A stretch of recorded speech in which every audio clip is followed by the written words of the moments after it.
All right, good morning everyone and welcome back, and thank you all for your very elegant Corona spacing seating. So it looks very nice. It makes the class look bigger, so I feel a lot more important because before I see all these empty benches and now I see people everywhere.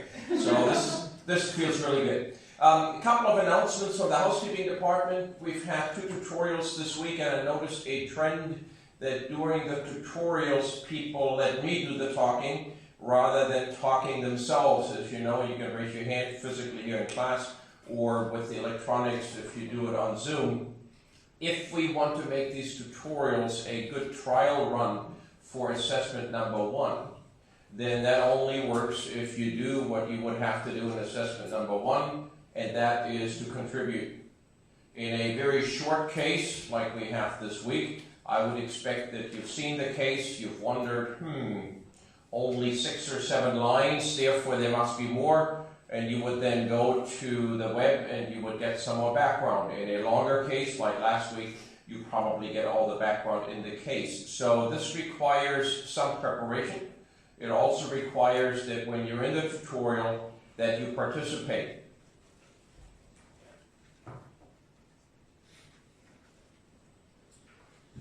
So if you are using the tutorials to be showered by my wisdom, then I'm happy to do that, but it doesn't really serve the purpose. I get paid whether you learn or not, and you don't learn if you don't really participate, because that is really your chance to contribute. So keep that in mind as you go to the tutorial. The next housekeeping department obviously is our Corona thing, and you would have seen that the university has canceled graduation festivities, which would have happened in April. Quite sad about that because that's always a really great time to celebrate. And there are discussions whether we continue face-to-face teaching or not. Now for this class, we are well ahead of all of that because we have no assessments here that require you to come in and sit next to someone.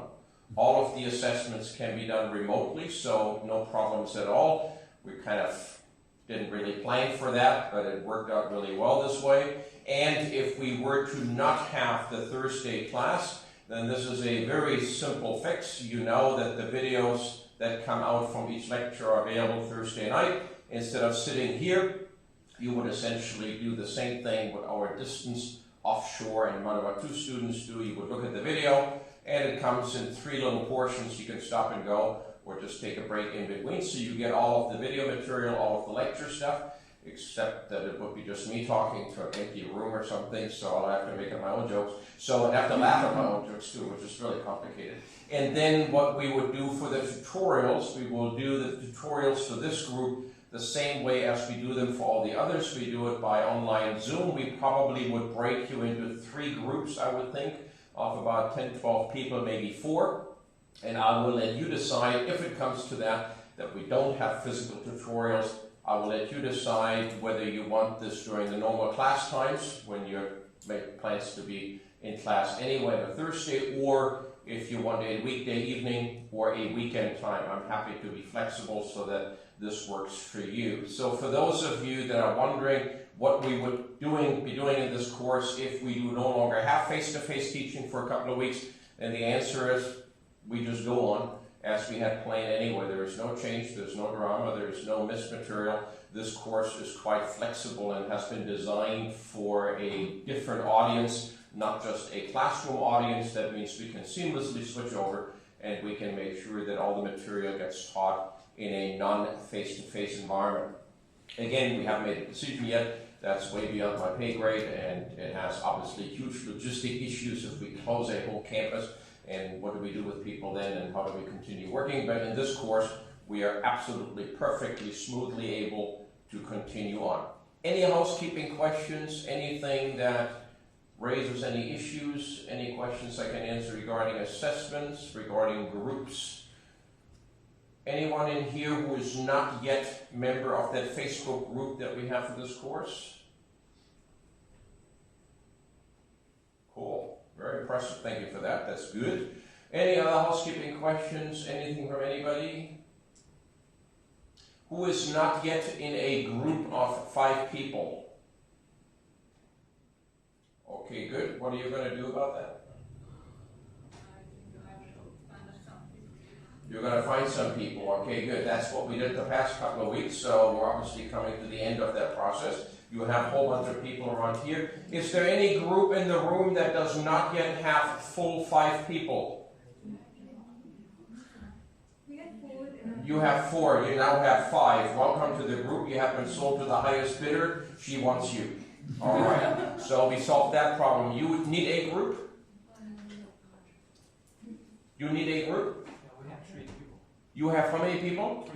3. Who does not yet have a group that they're a member of? Okay, ma'am, you're over there, and green shirt, you're over there. We have a total of 5 people for you, sold. All right, anyone else who does not yet have a group home?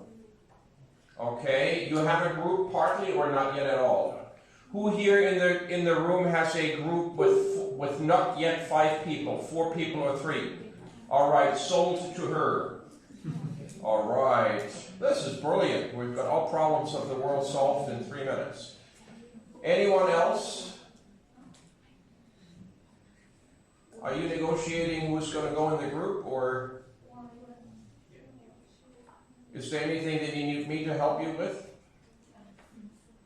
Okay, then you negotiate that when you're done with class. Everybody then in this room is in a group, correct? Anyone who's not in a group? Okay, anyone who needs another group member, any group in the room that is only 4 or 3 people?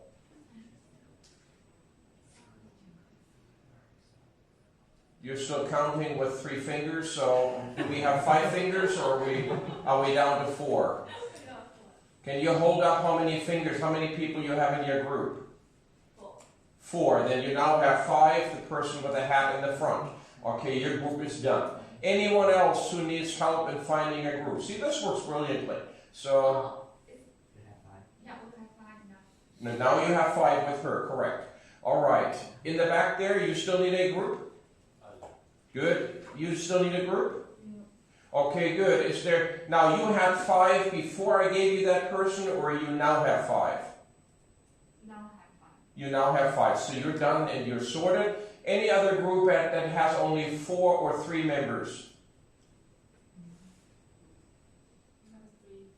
You have 3. You now have 4 and 5. Raise your hands, those that are just added into the group, so they know who you are. Hand up. Hand up. Hand up. That's your hand. This is your hand. Okay, good. All right, so that she can see who you are. This is not complicated. All right, good. So you now have a group of 5. Any other group that is not complete, or anyone, also those that are watching by video who have not yet found a group, let me know. I'd like to have the groups sorted by this week so that you can spend your time on working in the group on your assignment. Remember, for the assignment, you pick 1 of the topics. We have 4 topics in this course. Which ones are they? Sustainability, success and failure. Success and failure, strategy, global, and governance. Okay, very well done. So you nearly got there. So you pick 1 of those 4 topics. You pick a company. It can be any company here or overseas, any company that you would like to pick. It is better to not pick a huge business that you know nothing about, because then you guess everything. And that's like guessing the lotto numbers. Doesn't really work well for most people. So we want most likely a firm that you know something about. Someone in the group may have worked there. You may have a parent, family member who owns it, works in it, so that you get a little bit more insight into the firm. And you then assess them on 1 of the 4 criteria that we're using in this course as a topic. And you tell me what they're currently doing well, what they're not doing well, and what you think they should improve. Now, important to know that as much as I love you being here, I have very little confidence that you're yet old and wise, because few of you are old and very few will be wise yet. So I don't really care what you think that company should do. What I care about is that you give me some facts of where you think the company is doing poorly. Then you find me some facts of what other companies have done to improve in that area. And then you decide what you recommend. So in this course, like in a management situation, we are thinking about fact-based decisions. Managers don't make decisions on beliefs, they make decisions on facts. That means that you need to gather facts in that industry, in that company, so that when you make a recommendation, it is supported by facts. That somebody has written about doing it this way, that you've seen another company that has done it this way and it was successful, and that's what you then recommend. I really don't want to read something like, I believe they should do this, without any sort of basis other than your belief. All right, and we'll talk about that a little bit more as we go along, and when you have questions in those groups, you let me know. Any other housekeeping questions before we move on? Cool. We started with governance, we're continuing with governance. It's a big issue, and the fundamental decision that was made decades ago by a guy called Friedman, who won the Nobel Prize for other things, but was really good on governance, is that originally we have decided that being in a governance system, having a role in governance, is a duty.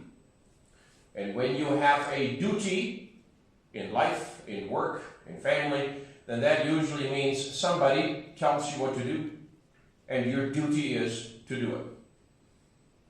And when we look at this discussion here of the individual must serve, then you can see that we expect that people in governance, board directors, company directors, managers, serve. And they clearly serve a purpose.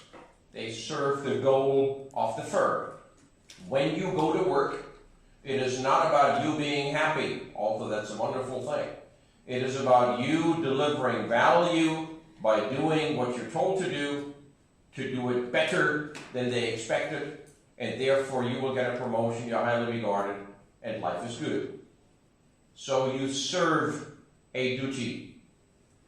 A more general social interest, whether that is determined by a church or a dictator or a majority or your shareholders. You can see how this ties directly into how we make decisions in governance. The individual may have a vote and say what is to be done. Board members vote all the time, and they don't always win with their vote. But if he is overruled, or he must be conformed. So you have a vote. You decide as a board, 7 board members, 4 vote this way, 3 vote the other way. That means the 4 win. You're on the side of the 3. You still have to do what the majority said, even if you didn't vote for that. So we have a rule-based system in this original approach of governance. It is appropriate for some to require others to contribute to a general social purpose, for instance, the governance of a business. Whether they wish to or not, unfortunately, unanimity, that means everybody thinking the same and agreeing with each other, is not required. And if you look at this course, for instance, you will see that I go to extraordinary lengths to make sure that you get what works best for you in terms of timings and deliveries and whatever is convenient. But this is not a democracy. Ultimately, I get to decide. And I get to decide because I know this better than you. So most likely we have a better outcome. It is the same in a board. Not everybody who knows something gets to decide. It is a group decision.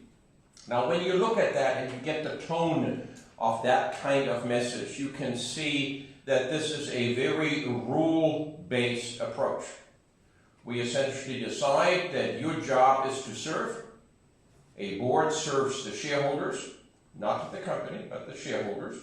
And therefore, all of them contribute, but ultimately the majority decides, and then you buckle under and get the job done. So a CEO who does not agree with the board on a major decision has 2 choices. You either get the job done, or you quit. You don't become a terrorist. You don't sabotage. You don't just nod while behind the nodding you conspire against the board. You have two choices. You get the job done as you're being told, or you gotta quit. And if you don't quit, you will be made to quit, because eventually people will see that you're not following instructions. Now, for many of you, this is a reasonably comfortable way of looking at that, because many of you are from countries where it is not important what the individual thinks, but it is important what the collective, the group thinks. You're probably quite okay with this. Those of you that have lived in New Zealand a little bit longer, and those of you that over time will understand how New Zealanders think, you will see that this would be a problem for many New Zealanders who believe that their individual opinion is something that they absolutely need to push through, and that that is what counts, not what they're being told to do. Governance is originally a rule-based system. Now, we have tested that. We have done one of the largest governance studies in the country a little while ago, and we came up with different results. When you ask New Zealand company directors, when you ask New Zealand managers about the duty to serve, you get a different answer. You get an answer of, I'm not here to serve, I'm here to do some good. And you can see that that is already a big departure from being told what to do, because if you get to decide what is good and you then do good, that means you decide that on your own, because for each of us, good means something different. So we already have a problem. We have 50 million ants that we all have to put into one line and into a shoebox, and that's never going to work. It's a problem. The most independent directors, those that are coming from the outside, have poor governance skills, but they're good managers.